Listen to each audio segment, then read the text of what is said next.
So we're going to discuss the ongoing saga of Pierre Poilievre's security clearance and why it's an issue. Northern Perspective puts out their version of what they think, their conservative ideology only. My perspective here is what's best for Canada. It doesn't matter if it's Liberal, NDP, or Conservative, or the Reform Party, because let's face it, the Conservative Party on a federal level is really the Reform Party. So the headline here is, Supreme Court deals major blow to Carney, proves Poilievre right. And I disagree with that. That's disingenuous, the whole byline there. Supreme Court made a ruling. Does it personally affect Carney and his mind? And a blow to his mind? Does it crush his mind? I don't think so. Does it prove Poilievre is right? I don't think so. And that's my point of view. That's why we call this channel The Opinion. My point of view. So what do they have to say? Let's go full screen so you can see exactly what you need to see. For anybody who is still questioning the security clearance issue, you don't have to listen to me. You don't have to listen to Tanya. You don't have to listen to Pierre. You don't even have to listen to David McGuinty, and you don't even have to listen to Tom Mulcair. But there is one body that you must listen to, and that is the Supreme Court of Canada. Okay, and that's not true either. But here's the thing, and this is the deal. It doesn't matter who you are, what you're watching, what your political stripe is, you need to use discernment. And what do I mean by discernment? Using thought and reason proportionately in a balanced manner. So if it's correct, do your research. Just do not ingest truths when they may not be truths. Ingested truths are different from truths. And that's my point. Use discernment in everything that you're told.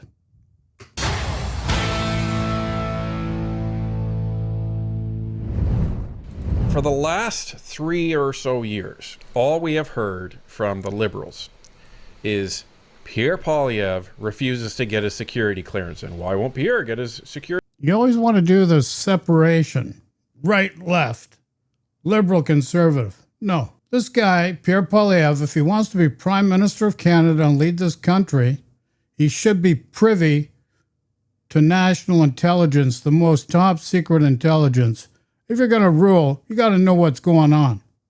And this is very disingenuous, and this is why this whole thing is really disingenuous, and I'm going to prove exactly why. Security clearance. And we've explained it, Pierre has explained it, but here's just a couple of clips of the time frame on this, and I only grabbed a few, and we're going to end it with Pierre Poilievre actually explaining it to Mark Carney during the English-speaking debate in the 2025 election. So, here's the first part of this story. It is inexplicable to our security services that they cannot let the leader of the Conservative Party know about the threats facing him, his party, and our democracy because he refuses to get a security clearance. Pierre Poilievre hasn't ever bothered to get his security clearance.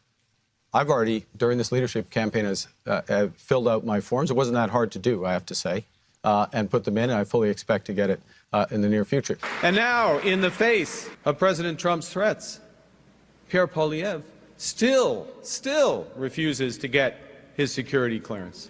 I'd like to hear an explanation as to why the leader of the official opposition refuses to seek top security clearance so that he can be briefed on these matters that you care so much about. And Mr. Poilievre, it is now... Okay, this is another thing I want to bring up. This is April 17th, 2025. They're all having a prime minister's debate leading up to the prime ministerial election, which took place on April 28, 2025. Everybody was downplaying after that Trump threat. Kuzma, why aren't we negotiating a deal? Well, even back then you were told we're heading into a serious situation economically. because of the tariffs and the fact that Mr. Trump wants to rip everything up. Now, what you have to understand also is that here we are, it's the 31st of May, and just 2 days ago, Mr. Trump's got a meeting with his top officials. They ask about the Iran deal, the Strait of Hormuz, if it's going to be open.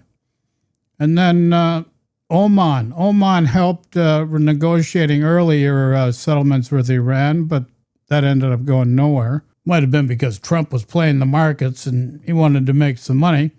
But the thing that he states is, well, Oman, the region of Oman, is going to do what we want, or we're going to blow them up. And this is the way he's dealing with things. He's making inroads into Greenland. Guy Landry, the governor of Louisiana, is up there saying that Trump is the only one that's giving you any interest. So they're trying to strong-arm Greenland again. Meanwhile, he's saying, the Louisiana governor is saying, come to Louisiana governor's house. We give out chocolate chip cookies. What he doesn't understand, he makes out like everything's free and you can come and you can go. These poor kids might end up being picked up by ICE and shipped off to El Salvador. This is the reality. The other thing you need to know, the Independent Democracy Union, they've got a webpage called idu.org. A guy by the name of Stephen Harper is he's the chairman. And it lists every conservative government, including, well, they have on their board a treasurer of the Republican Party. Every conservative democracy or conservative movement around the world is part of this idu.org.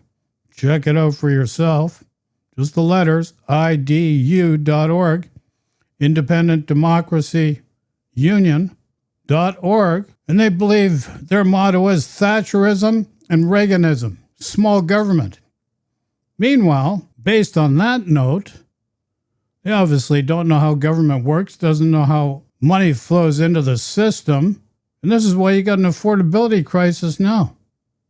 You just haven't figured it out yet. It's just basic economics. You're just hearing stuff from the wrong economics majors, because if you look at the $4.5 trillion in the big, beautiful bill that went through last year to the top 1% and 10% in the United States, even if you took 10%, meanwhile Canada's population is 17% of the United States, so let's take 10% of that $4.5 trillion bill. That's $450 billion. If Canada in the last budget took that $450 billion instead of an $80 billion deficit and invested in the bottom tier of our country to build it up, it'd make a big difference in the affordability and the standards of people. There are other factors at play, too, that you have to take into consideration. A conservative government like Doug Ford, Daniel Smith with the UCP, formerly a hybrid conservative Wild Rose Reform Party situation. You know, they want private health care. They take away rent controls, and you wonder why you got an affordability problem. You need rent controls. You need energy price controls. You had that with Pierre Elliott Trudeau with the National Energy Program, then started in the 1970s, was nixed by a conservative government under Brian Mulroney in 1985. That would have meant we would have had energy independence right in Canada. Oil, gas across Canada. Got nixed in 1985 by Brian Mulroney, conservative government. These are the facts. Let's get back to what I wanted to talk about, national security clearance here. Now, 950 days, if my numbers are right, since you've had the opportunity to get your top secret security clearance, and you've refused. Why? Well, first of all, I have got my security clearance when I was a minister. I got top secret clearance at the time. Yeah, back in 2008. It's now 2026, buddy. And this is what I mean. I'm going to go into this. We're disingenuous. This guy is disingenuous. He doesn't know what he's doing, doesn't understand economics, and we've got a separation issue with Alberta. He's got a seat in Alberta, and he should know what's going on, especially when you have United States manipulation of the Alberta situation. There's no problem getting that. But when the government made this recent offer, they said that if I got the security clearance briefings, that I would be gagged under the security law, and I could be prosecuted if I spoke freely about matters of foreign interference. Now, No, let's be clear. This is where he's not being genuine with the Canadian people. And this was on a national broadcast to become Prime Minister of the Canadian Federation. It means whatever you're privy to in this top secret intelligence committee, not every MP has access unless they're part of that intelligence committee. So this is where he's not telling you the truth. Just means affairs of the top intelligence committee, you can be prosecuted. And that can be anybody. But regular MPs that have committees and doing their business and on the floor of the House of Commons, doesn't affect that whatsoever. So he's not telling you the truth. Given that Canada has experienced Chinese interference by Beijing. Meanwhile, Chinese interference has been reported by top daily newspapers, and he can quote top daily newspapers and not be in breach of any security agreement because that's public knowledge. So he's not telling you the truth. And these are the facts, full stop. The government of China, in 2 consecutive elections, I needed to do my job to speak freely without fear of prosecution. And that was not something I would be allowed to do. Even Thomas Mulcair, the former leader of the NDP, said that when he was the leader of the opposition, he never would have accepted the kind of gag order that your government and Mr. That's Mulcair's decision, just like it's Poilievre's decision. They're not serious about leading the country. Otherwise, it wouldn't be an issue. Trudeau's government was attempting to impose on me. And it's good that I'd made that decision because it has allowed me to speak freely about things like the case where one of your candidates, sir, actually said that he wanted to send a political opponent to China under a bounty threatening his life or imprisonment, and you refused. See, this is like drama. You could have gotten this in an episode of Dynasty or The Kardashians. He's not telling you the truth. That was in every daily newspaper. That was public knowledge. If he was part of the NSCOP committee, he could still talk about that because that was public knowledge, what he was talking about right now. So he's just lying to you. Just out and out, bald-faced, bald statements. To get rid of him. Now, it might have something to do with the fact that you went to China not long ago to get a $250 million loan for your company. But the reality is, And then, every time this guy talks, he just spews nonsense. So he talks about a $200 million loan from China. Meanwhile, Pierre Poilievre, Lanceman, his deputy, 6 other top lieutenants of the Conservative Party, should call it the Reform Party to be really honest with you, all hold large holdings of Brookfield. Poilievre has Vanguard Index Fund, has over 50% holding of Brookfield. So this guy has a major investment in Brookfield as well. But he's saying to Carney, well, it's your company. It's a public company. You're highly invested in it, Pierre Poilievre. And then you've got the followers in the chat. They'll say, well, now the heat pump situation, Brookfield owns, what was it called? Enercare. Meanwhile, Enercare was originally part of Enbridge. They spun it off. Enbridge does a lot of the funding out in Alberta, out west for pipeline work. So, it's all friggin' conspiracy BS. For the capital B, capital S, and the public's being duped, and you buy into this stuff. You got guys like Moose on the Loose, the great mind map charts, but it's all friggin' nonsense. The real issue that you really have to know that's controlling the world and manipulating countries and people is the Epstein files and what's in there, and this is why it's not coming out. This is the reality. refused to stand up for a Canadian who was being threatened by a foreign government. And I was able to speak freely on that matter because I refused the gag order that the Liberal government attempted to impose on me. That was Pierre Poilievre explaining it. for I don't know how many times. Well, and you still hear it in the House of Commons every now and then. You still see it constantly online. Anyway, But it's been explained many, many times. Now, so for people that are watching this, if you still don't believe this, here is now Minister David McGuinty, who was the chair of the NSICOP committee that had the NSICOP report, that they had the NSICOP briefing that would have imposed this gag order on Pierre Poilievre. So you don't have to believe me, you don't have to believe Tani, you don't have to believe Pierre. Believe a liberal, the actual chair of the NSICOP committee. And shout out to Vesper Digital on X for putting together this compilation. And you'll see Pierre's reference to Tom Mulcair in this as well. You have to understand, and Canadians have to understand, that the members of the committee are bound by the Security of Information Act. The members of the committee waived their parliamentary privilege for the privilege to sit on this committee. That means if they inadvertently reveal information, they can be prosecuted. The members of the committee are bound to this Security of Information Act for the rest of their lives. Madam Speaker, members all hold a top secret security clearance, have sworn an oath, and are permanently bound to secrecy under the Security of Information Act. Madam Speaker, we cannot claim parliamentary privilege in the case of an authorized disclosure of classified information.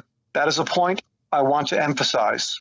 Members of the committee, myself included, are necessarily circumspect in what we can say in Parliament and in public. It also means that NSICOP members are subject to prosecution under the Security of Information Act should they disclose information that they learned in the course of their duties on the committee. Okay, I just want to wrap up then with a final point then for those who are having trouble understanding why not reading the report is actually a good thing. You agree with Poilievre not to read it. I still don't really get that. Does that mean you just sort of wash your hands of it, leave it up No, not to at the all. inquiry? You can have a member of your party who has access to that information. And Yeah, but here's the deal, Thomas. The member of the party cannot disclose it to Pierre Poilievre because it's top secret. It can't be used. So what's the issue here? one of the things that you have to do when you do look at that information is to say that you're not going to reveal any of it, be that as it may. I think that Poilievre was wise not to tie his own hands. I would never want to be hamstrung because I looked at a government document. I would never want to be told that I can't ask all the questions I want of the government. And I think that on this, Poilievre is completely right. And I think he's completely wrong because the fact is it's only material within this committee that cannot be shared. And that's because it's top secret intelligence, up and above any other committee and what any other information that's brought to the House floor. And it's really as simple as that. So let's do another situation here. I'm going to go to another screen. Another screen, you say? Yes, another screen. Another screen. And here we have it here. This is the actual Supreme Court of Canada ruling. The whole ruling of this was the fact that a professor wanted to find out if there was, or if it gave or exerted the denied proper privilege under the Constitution. So the Supreme Court of Canada, initially the Superior Court ruled in favor of the rule of this committee, the NSICOP committee.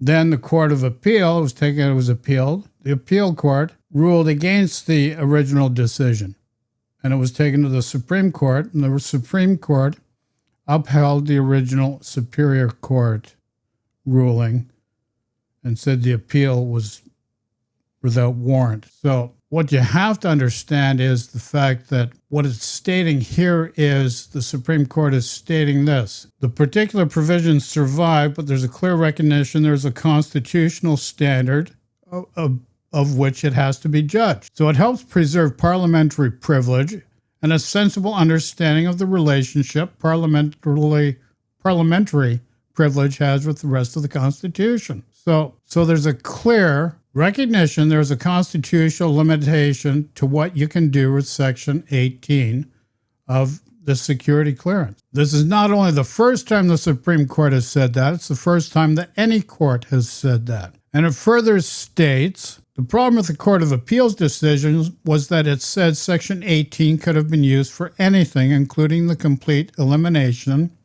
of parliamentary privilege by ordinary legislation. The Supreme Court, including the dissent, says it is subject to the same limits as Section 44 of the Constitution Act of 1982 regarding amendments.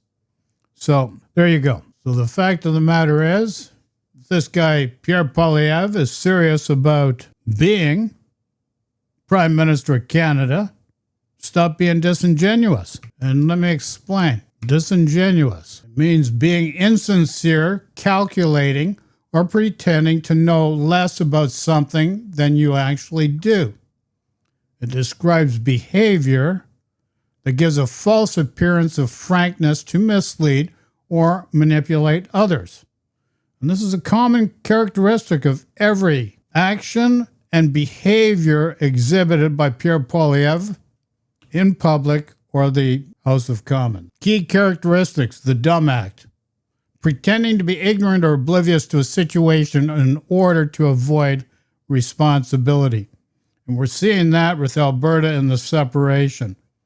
We've seen that with the trucker convoy because of the way it affected Alberta as well. And feigned innocence, acting surprised or unaware when you already have the facts. So let's face it, folks. Mr. Poilievre can't help Canada. And you ask, why can't he help Canada? Well, he doesn't know or understand how the economics need to be changed in order to change the affordability crisis and the housing situation. And anybody that thinks you can just snap a finger and it's done within 1 year, not including having to deal with tariffs from a pariah state called the United States of America and CUSMA, we haven't seen everything yet. And the Bank of Canada actually just did a feasibility study recently, and we're doing a lot better than what Pierre Poilievre is representing as what we're doing. And this is why it's important that people rally together, understand that use discernment, ask the right questions, do not accept any politician's word for anything. Do your research. You can have pain and suffering, or you can have abundance, benevolence, harmony. And it's really as simple as that. And it starts from within, from you, the person. Start being kind to yourself and understand what's going on, what works well for you, your family, and for your neighborhood and your country, or the country you're living in. And just know what's going on. So that's it. Love and peace. Questions, comments, throw in the comments section. Take care. Stay safe. Ciao for now.